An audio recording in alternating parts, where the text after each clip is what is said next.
Hi, this is Eric Martin with Board Game Geek News, and I'm here with Stephen Bonacore from Stronghold Games to show off what has recently been released from the company, what is debuting at Gen Con 2012, and what is coming up in the future, primarily Crude, the oil game. Stephen? Thanks. Thank you. Nice to meet you. Thanks for coming in. I appreciate it. Thanks, guys. At Gen Con, we have 4 new releases. We have, first of all, we have 2 expansions for Revolver. Revolver, the Wild West gunfighting game that came out in the spring. We've released 2 expansions. We're calling expansion 1.1 and 1.2. These add new mechanics into the game, specifically the ambush mechanic. So now as you're fighting across the battlefields, you're going to be able to slip special cards in those battlefields to surprise your opponent on what's going to happen there. Really interesting little twist on that game. And the reason, by the way, they're called 1.1 and 1.2 is because we're actually coming out, we haven't really even announced it yet, it's sort of a special announcement for you. Revolver 2 is not going to replace Revolver 1, but it's more in the Revolver universe. We're going to expand that universe. We're going to have a line of Revolver 1 and Revolver 2, both games supported into the future. Okay, both of these are at the show, $15 each. We also have 2 light card games that just came out. One, a Michael Schacht card game. Michael Schacht of Zularedo fame, Coloretto, great designer. Crazy Creatures of Dr. Gloom, not to be confused with Dr. Doom, an IP possibly infringing character from another big company. In Crazy Creatures of Dr. Gloom, you gotta have a set of cards in your hand, and you have to play those onto Dr. Gloom's machines, and you have to get rid of them, and the cards have to be played in a certain order. And the first person to get rid of all their cards ends a round, and then all the cards remaining in your hand are negative points against you. Really light, quick game, playable for 2 to 4 players. Nice light strategy game. And if you like trick-taking card games, Little Devils. Little Devils has a really interesting mechanic in it, in that the first person who plays a card cannot lose the trick. Don't want to win tricks. Everything's a negative point. The first person cannot win or lose the trick, so to speak. The second player will then determine if the cards have to be played in ascending order or in descending order. So everyone after that has to follow in suit or follow in ascending or descending order, depending on what that person played. Every trick you take is going to be negative points against you, and then you play up to a 100-point game over. Again, a nice light, quick game that you can play and before you play the Meteor games, playable in like 20 minutes. Also, both those games, $15 at the show. Now, I know people have been wanting to see this. This is not a release for now, but will be going on pre-order very soon on our website by the end of August, early September, and releasing in October, and also at Essen, Crude, the oil game, which I have a little not for sale with a sad face on it. But not for sale. People can steal it, but it's not for sale. You can steal it, but it's not for sale. Eric's got his eyes on this, I think. I have a lot of room under this jersey here. So, I guess I should show some of this, but I'll talk about it as we do.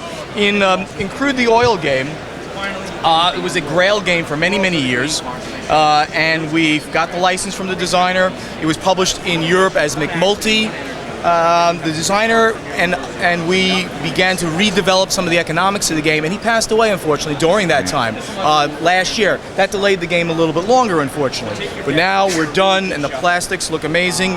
And if you haven't seen this, you're going to really enjoy this. These are all, we haven't even punched it out, these are all of the punch boards from the game. Has news events that occur, all the money in the game, the changing economic conditions in the game. I like your slow reveal here, Stephen. What's that? I like your slow reveal. Slow reveal. I'm coming out with the plastic pieces. I'm opening the board. You can't see the plastic pieces yet. Now this is the very sort of plain, but gets very fancy in a minute, operations board. This is where you will put those mini plastic pieces that you're going to see. With the player sides on here. That's this is right. For each person sits on the side here, and they use this quadrant of the board. This is by the way, this is a pre-production copy, so this is, I mean, while everything is new, it was actually handmade just to be at the show for me. This is the economics board. This is the foreign market and the domestic market. All of the plastic oil barrels and gasoline barrels we placed here, and then you buy them off for the prices indicated. And the consumer market is where you'll be selling the gasoline into the consumer at the gas stations.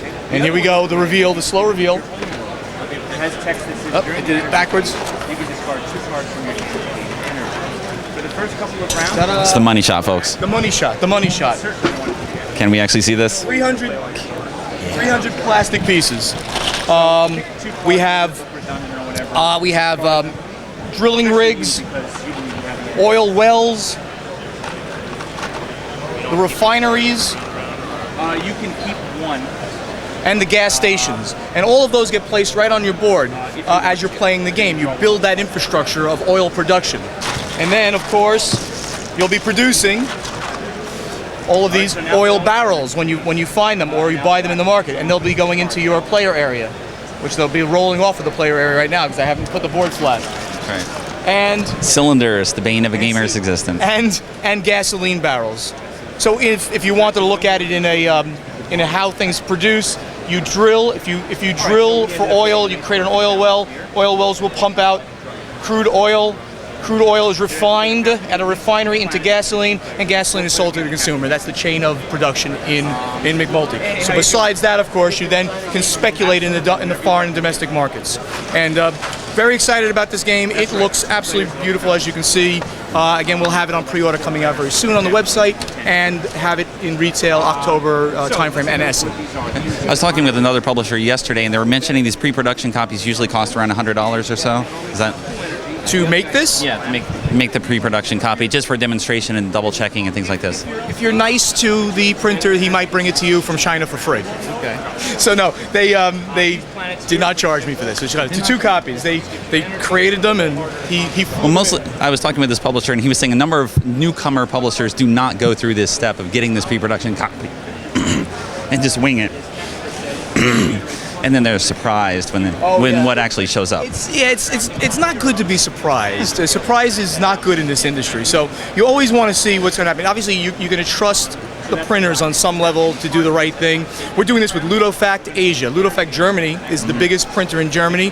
They have a Chinese subsidiary, and they do the plastic parts from plastics, right? All plastics are done in China, everywhere. Even Germany, they subdue everything out there. So Ludofact Asia did this game for us, and they obviously want us to show it off too, because they want it to be big for us. We do some more printing of it. So he actually physically came here to the show and handed me the 2 copies. So it was really great, and everyone's loving it. Did you buy him a drink when he did? I will buy him a drink tonight. Haven't seen him afterwards, but I think I'm having a drink with him tonight. Very honorable. Great seeing you, Eric. Take care, man. Thank you. Thanks, buddy. Appreciate it.